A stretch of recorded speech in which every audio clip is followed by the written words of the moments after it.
مجھے کہنے لگے آپ کو یاد ہے 2011 میں آپ نواب شاہ آئے تھے؟ ایک صاحب کہنے لگے جی میں نے آیا تھا. ایک نہایت غریب آدمی تھا، وہ بار بار آپ کو کہہ رہا تھا میرے گھر چلیں، میرے گھر چلیں، بار بار کہہ رہا تھا میرے گھر چلیں. میں نے کہا ہاں. اس کی کیفیت یقین جانی میں اس کے گھر گیا، آپ نہیں سوچ سکتے کہ اس کے گھر کی غربت نہیں تھی، غربت سے بھی کوئی آخری درجے کی غربت ہو. لاہور میں اس وقت سردی ہوگی 7-8 میں ہوگی، 11 میں ہوگی، کتنی ہے 11 میں ٹمپریچر ہوگا 6 ہے، اور اگر یہی -6 ہو جائے اور -32 ہو جائے تو پھر کیا حال ہوگا؟ ہر چیز جم جائے گی، ہر چیز جم جائے گی، ہڈیاں بھی، خون بھی، جسم بھی، ہر چیز جم جائے گی.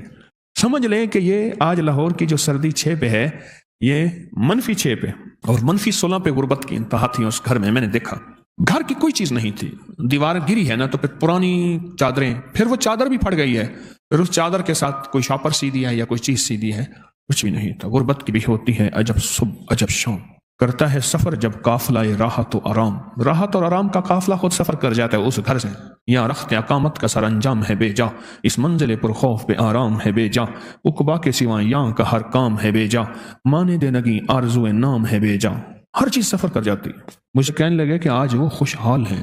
وہ خوشحال نہیں ہے، بہت زیادہ خوشحال ہیں. وہ صاحب مجھ سے کہنے لگے، وہ سندھ کے تھے، اور میں نے کہا میں ان کو کیا عمل بتایا تھا مجھے یاد نہیں. اس نے اشارہ کیا تو فوراً مجھے وہ سارا یاد آیا. انہیں میں نے 3 چیزیں بتائی تھی. گھر میں، پورے گھر میں چارپائی نہیں تھی، ایک چارپائی تھی تو اس پہ کپڑا ڈلا ہوا. مجھے کہنے لگے سائیں آپ یہاں بیٹھے، میں بیٹھا ہوں نیچے چلا گیا. وہ چارپائی کا بانی ٹوٹا ہوا تھا، چھوٹا تھا تو تھی بہت پرانی، یعنی آخری درجے کی مفلسی، غربت، تنگ دستی. میں نے ان سے 3 چیزیں انہیں بتائیں اور 3 وعدے لیے. پہلا وعدہ یہ لیا، فجر کے وقت رزق تقسیم نہیں ہوتا. آج ایک لفظ دے رہا ہوں، وہ لفظ یاد رکھیے گا. بخت تقسیم ہوتا ہے. بخت جب بیدار تھا بدبخت آنکھیں سو گئیں. بخت جب بیدار تھا بدبخت آنکھیں سو گئیں.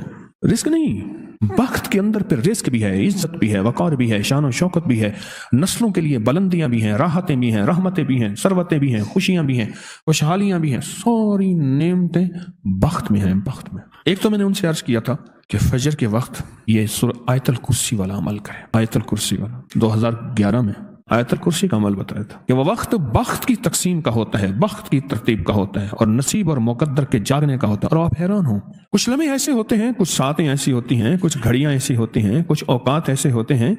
تو ایک تو ان کو جو بخت نے آ کے لیا، ان کو جو بخت نے آ کے لیا، اس بخت کی بنیاد فجر، سنتیں گھر میں، اور آیت الکرسی پڑھیں اور گھر سے پڑھتے ہوئے جائیں، اور مسجد میں جتنی دیر انتظار نماز کا ہے اتنی دیر بیٹھ کے آیت الکرسی پڑھتے رہے.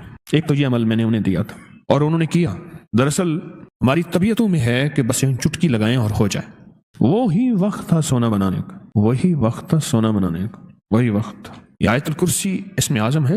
آیت الکرسی اس کا لفظ اللہ سے شروع ہوتا ہے اور عظیم پہ ختم ہوتا ہے. اور میں نے ان سے عرض کیا کہ سارا دن پڑھنا ہے یا اللہ یا عظیم. آیت الکرسی کا پہلا اللہ لا اور ختم وہو العلی العظیم. حضرت علی کرم اللہ وجہ کا جو نام ہے وہ اللہ کے اسماء حسنہ سے ہے. اسماء حسنہ سے میرے اللہ کا نام ہے علی، العلی العظیم. ان سے میں نے عرض کیا اس وقت کہ سارا دن اس کو پڑھو، وضو بے وضو، سارا گھر سینکڑوں ہزاروں لاکھوں پڑھے اور بہت زیادہ پڑھے اور خوب پڑھے. اور انہوں نے پڑھا. یاد رکھیے گا محنت شرط ہے پر محنت پہ فیصلے شرط نہیں. یہ میرا چھوٹا سا بول یاد رکھیں. محنت، دولت، مال، چیزیں، اسباب کے لیے محنت شرط ہے. ہاتھ پہ ہاتھ دھرنا ناپسندیدہ عمل ہے، پر محنت پہ فیصلے شرط نہیں ہے. یہ محنت پہ فیصلے بھی ہو جائیں یہ شرط نہیں کہ محنت پہ فیصلے ہو جائیں، یہ کبھی نہیں ہوا. اس کے ہاتھ میں ہے. مجھے اماں رحمۃ اللہ علیہ کے الفاظ یاد ہے، فرمانے لگے پترو کلام بھی تو اجازت مانگ دے اللہ کو. کلام بھی اوپر سے اجازت مانگتا ہے کہ اللہ میں اپنی تاثیر منتقل کروں یا نہ کروں. محنت شرط ہے پر محنت پہ فیصلے یہ شرط نہیں. یہ شرط نہیں، محنت شرط ہے، لازم کرنا ہے. لیس الانسان الا ما سعى. تو دوسرا میں نے ان سے عرض کیا کہ وظیفہ پڑھیں سارا دن، یا اللہ یا عظیم، یا اللہ یا عظیم.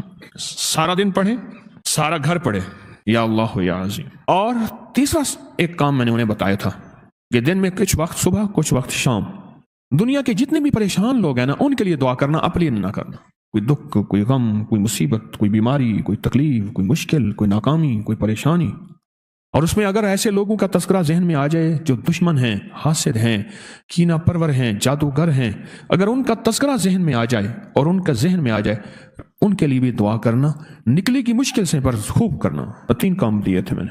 ایک صبح آیت الکرسی چند بار کوئی تعداد نہیں. دوسرا سارا دن یا اللہ یا عظیم، کوئی تعداد نہیں، کھلا لیکن بہت زیادہ. اور تیسرا جذبے دیے تھے.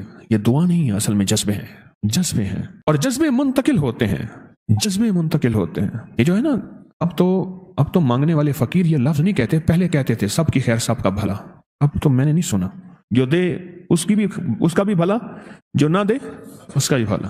یہ جو نا سب کی خیر سب کا بھلا، اس میں سارے آئیں، مسلم غیر مسلم، ہر بندہ ہر طبقہ اس میں ہے. سب کی خیر سب کا بھلا، سب اسی میں آتے ہیں، سب اسی میں آتے ہیں. 3 کام میں نے بتائے تھے، انہوں نے میری بات کو قدردانی سے لیا.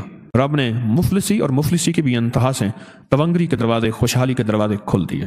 اب یہ کتنی نسلوں تک چلتا ہے، یہ بھی ایک بات بتا دوں، یہ کتنی نسلوں تک چلے گا پتہ نہیں. کتنی نسلوں کے لیے فیصلہ ہوا. وہ نسلیں ہیں، بس ان نسلوں کے ساتھ بخت ہوگا، بلندی ہوگی، رزق ہوگا. ان نسلوں سے آگے ہمارے فیصلے نہیں ہیں. کیوں؟ اس نے محنت ہی اور کوشش ہی اتنی نسلوں کے لیے کی تھی. اس نے محنت کوشش ہی اتنی نسلوں کے لیے کی تھی، اس کے علاوہ اس نے کوشش کی ہی نہیں، لہذا اس کے مطابق اس کو مل گیا. یہ جو توجہات ہوتی ہیں نا، نسبتوں کی توجہات یہ تونگری کے دروازے کھولتی ہیں. لیکن میرا رب میرے جذبے تولے گا. جب میرا رب میرے جذبے تولے گا، ان جذبوں کے بقدر پھر تقسیم ہوگی. میں نواب شاہ کے اس مفلس اور غریب گھرانے کو 2 وظیفے دے آیا تھا، ایک جذبہ دے آیا تھا. 2 وظیفے دے آیا تھا، ایک جذبہ دے آیا تھا، جس کے اندر سب کے لیے خیر خائی، سب کی خیر سب کا بھلا. کوئی بھی مذہب ہے، کوئی بھی رنگ ہے، کوئی بھی نسل ہے، کوئی بھی شخص ہے، وہ اس کا نظام ہے، دے نہ دے، لیکن وہ میرے جذبوں کو میرا رب بیٹھا اوپر سے تول رہا ہے. اللہ کہتا ہے یہ بندہ چاہتا کیا ہے؟ اس کے دل میں انسانیت کے لیے نفرت ہے یا خیر خواہی ہے؟ نفرت ہے یا خیر خواہی ہے؟ ہم اپنے آپ کو خود پڑھیں. 11 بار عصر کی نماز کے بعد یا رحمان، کون سا مشکل ہے؟ اور 11 بار عصر کی نماز کے بعد یا رحمان، کون سا ناممکن ہے؟ کوئی ناممکن نہیں. لیکن زندگی میں اس کے بہت نتائج اور بڑے کمالات ہیں، اور زندگی میں اس کے بہت زیادہ حیرت انگیز رزلٹ ہے. کوئی بندہ جس کو یا رحمان عصر کے بعد کا فائدہ ملا ہو؟ کہتے ہیں اللہ نے ضرورتیں غیب سے پوری کی ہیں. یا رحمان، آپ دیکھیں ایک بات بتاؤں، بسم اللہ الرحمن الرحیم، یہاں تک ہے کہ جو بندہ رحمان، لفظ رحمان پڑھتا ہے، اللہ دنیا میں اس کو پال کے دکھائے گا، پہنا کے دکھائے گا.